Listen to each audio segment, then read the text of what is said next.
Bantar Gebang. Siapa yang tidak pernah mendengar tentang Bantar Gebang?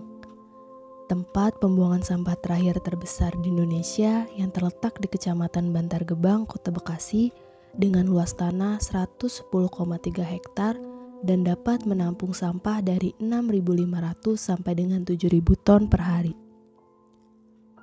TPST Bantar Gebang ini memiliki kapasitas sebesar 49 juta ton.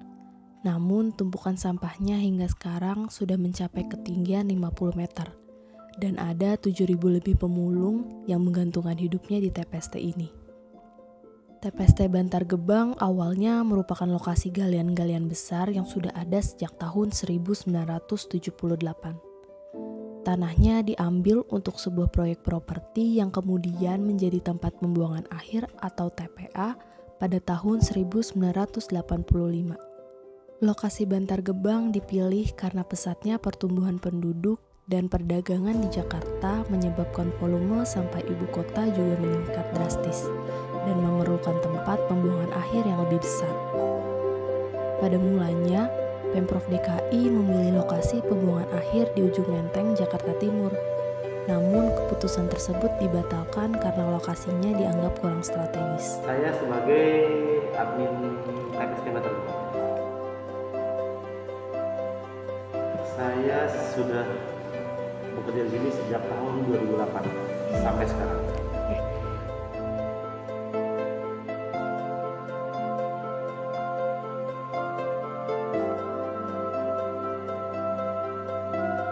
TPST Bantar Gebang memiliki pengolahan sampah, yaitu salah satunya ada kompos, ada PLTSA, pembangkit listrik tenaga sampah, dan ada borehole, dan ada man-made fill.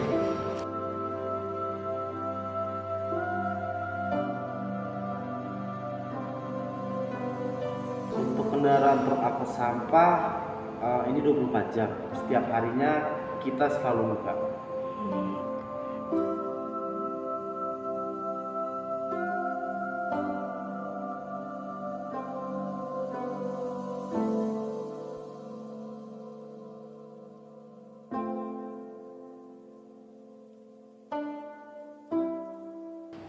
Darurat sampah yang sebenarnya sejak sekarang juga sudah darurat sampah se-Indonesia, khususnya untuk TPST Bantar Gebang.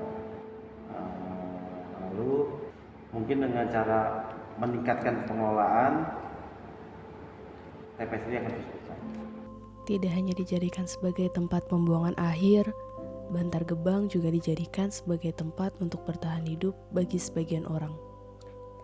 Mencari sampah-sampah, juga memilahnya di tengah bau yang tidak sedap, kemudian dijual kembali demi mendapatkan uang untuk menyambung hidup mereka. Lelah, itu pasti.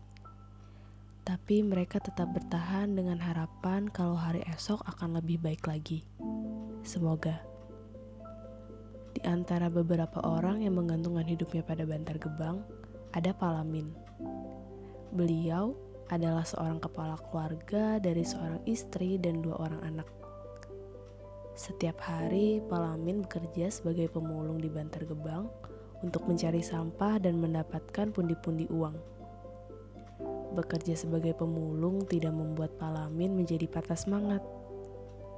Disinilah tempat tinggal Pak Lamin bersama istri dan anak-anaknya. Rumah yang berada di tengah lingkungan penuh sampah ini menjadi tempat Pak Lamin dan keluarganya berlindung dari tariknya panas matahari dan hujan yang sewaktu-waktu datang.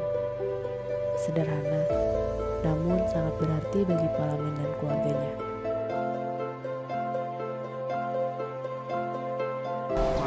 Saya tinggal dari tahun 94, kira-kira 25 tahunan.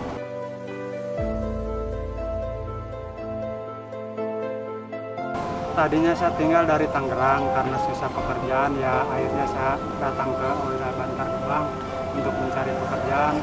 Ya alhamdulillah saya dapat dengan cara ya bekerja sebagai pemulung.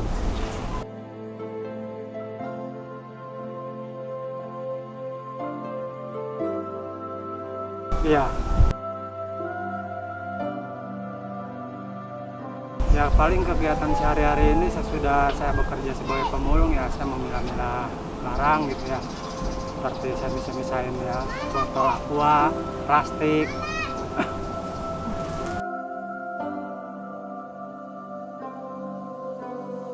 Ya pernah juga saya bekerja sebagai buruh kasar ya, kuli bangunan.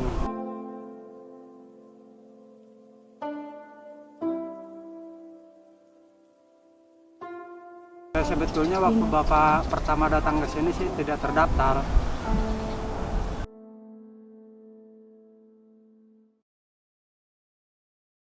Ya sebetulnya tidak menentu, tapi kalau untuk dihitung per kilonya ya kurang lebih dari 1 kintal.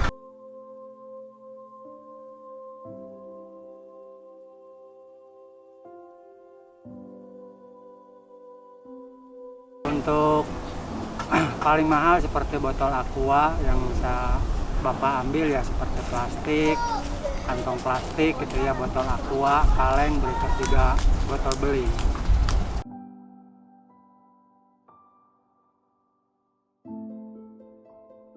Kesulitannya ya seperti sekarang ini ya musim hujan gitu ya. Terus juga bukan karena musim hujan aja, karena kadang-kadang sakit lah.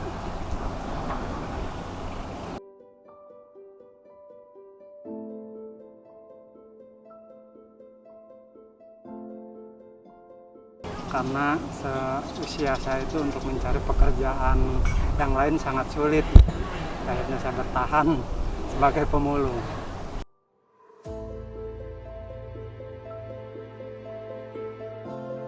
Sebetulnya tidak menentu ya, cuma paling kira-kira 50 ribuan.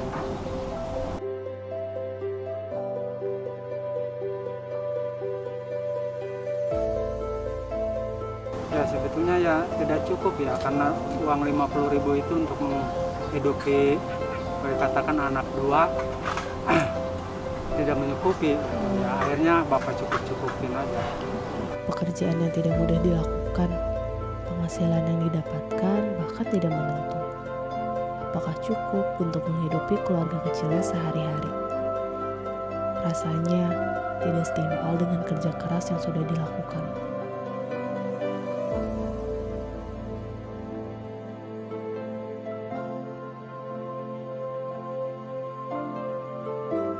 Nggak dapat.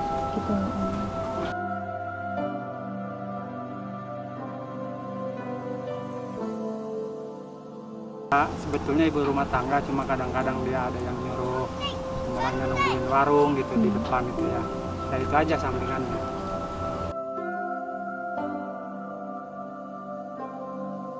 Nama anak saya Abdul Fajar, umur 12 tahun. Istri namanya Anis.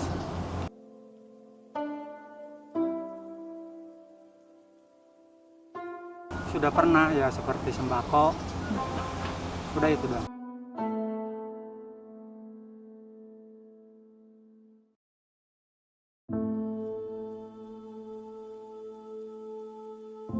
Ya sebetulnya namanya orang ya ada aja, tapi saya nggak memperdulikan itu. Yang penting apa yang saya jalani itu halal. Sebetulnya untuk masalah lingkungan sini kurang sehat sebetulnya ya. Karena kendalanya ya penyakitnya seperti batuk, gatal-gatal. Bukan cuma itu ya, pencemaran air juga gitu. Tidak bisa diminum lah.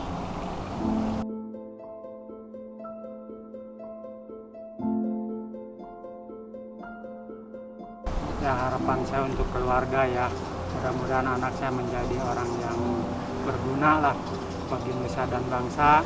Terus jangan putus asa walaupun keadaan sangat susah.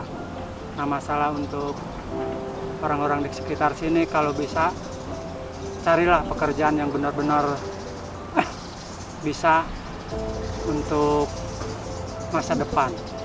Berapapun jumlah uang yang berhasil didapatkan, Palamin tetap bersyukur, menerima semuanya dengan rasa ikhlas. Walau hati tidak bisa berbohong jika terkadang ia merasa bahwa hidup yang dilaluinya ini memang sulit. Seperti inilah cara Palamin mencari nafkah. Bekerja di tengah cuaca yang tidak menentu, mencari dan juga memilah-milah sampah yang sekiranya dapat dijual kembali. Rasa lelah dan haus bukan hal yang baru lagi bagi Palamin. Apalagi ketika matahari sedang semangat menunjukkan keberadaannya. Mengingat keluarga yang akan menyambutnya selepas bekerja membuat Palamin tidak menghiraukan rasa lelah itu. Di lingkungan ini tidak hanya ada keluarga Palamin saja, ada warga lainnya yang juga berprofesi sama dengan Palamin. Toli. Betul. Satu. Merantau. Merantau. Ya hampir 3 tahunan. Udah 34 tahun. Sudah lama. Sudah 3 tahun lebih. 7 bulan. Ya, orang namanya sampah ya kotor. Ya, enak lah nyari makan gitu bisa nggak repot. Namanya sampah ya bau. Ya beginilah keadaannya. Semenjak corona itu gimana ya? Ya pas-pasan aja gitu. Tentu saja para warga memiliki tanggapan yang berbeda mengenai lingkungan Bantar Gebang. Meski begitu, mereka tetap menerimanya. Melihat betapa sulitnya Palamin bekerja untuk mencari nafkah, seharusnya membuat kita lebih bersyukur lagi dengan apa yang sudah diberikan oleh Tuhan. Apapun tanggapan orang lain mengenai dirinya tidak Palamin hiraukan. Karena baginya yang terpenting adalah pekerjaan yang dilakukannya ini halal.